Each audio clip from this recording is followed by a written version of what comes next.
First of all, the Red Cross in Uganda began as a women-led organization, and it had its base in Entebbe. But then Uganda was a colony of the British.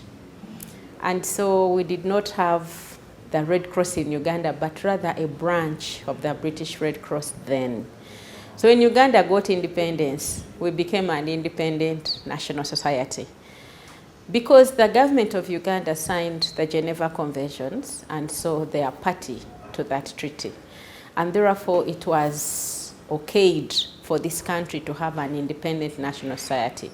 So when Uganda got independence, we stopped being just a branch of the British Red Cross, and we became an independent Red Cross society. If you read the laws of Uganda, chapter 57, what we call Cap 57 of the Constitution of Uganda, it backs the Uganda Red Cross Society. It talks about how the Red Cross started. By then it was a mandate of the Red Cross to respond to emergencies during war. But today we are not a war country, and so what we are handling is quite a number of things that are related to emergencies, including disasters, including disease outbreaks, all those emergencies that concern life, including population movement, where we have refugees that are coming into the country, where we have emergency disease outbreaks such as COVID-19 pandemic, such as the anthrax that is affecting animals, Marburg, among others, including Ebola, because you've seen us in the Ebola response. We also respond to disasters like we are doing right now.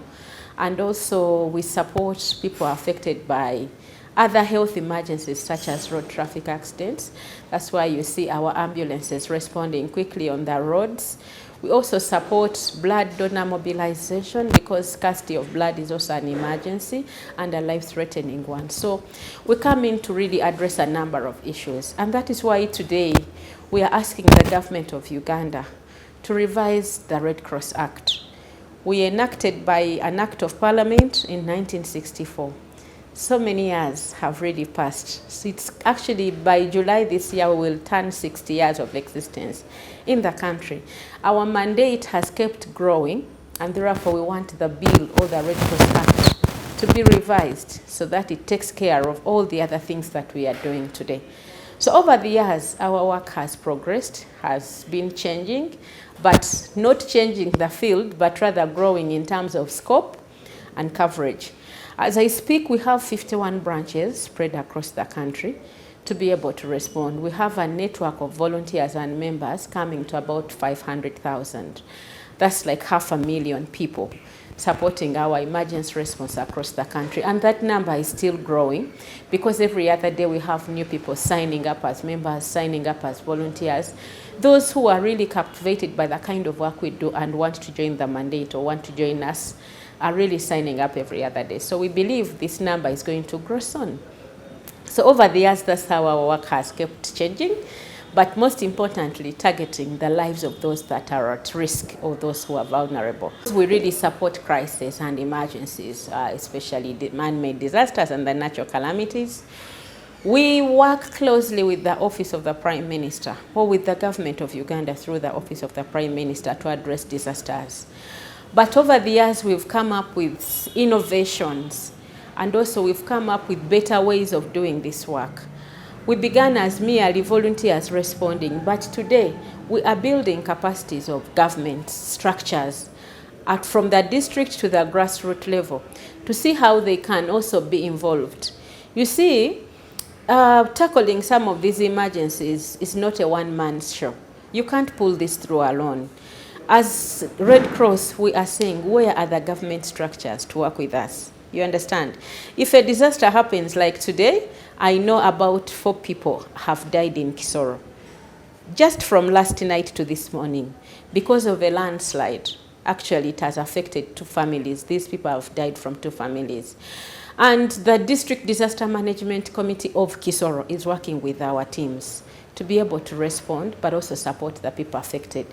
But this Disaster Management Committee has been formed with the support of the Ugandan Red Cross Society. And why are we doing all these interventions? We want to make sure that government structures are equally empowered to work alongside the Red Cross to respond to these emergencies as they occur. But also there are things that require decision making. As Red Cross, we might take a decision, but we want the government structures to own them. Yeah, we are saying, can we maybe channel this water from this point to this way, because we feel it's in the best interests of the people. Who will enact that? It is the government, not us.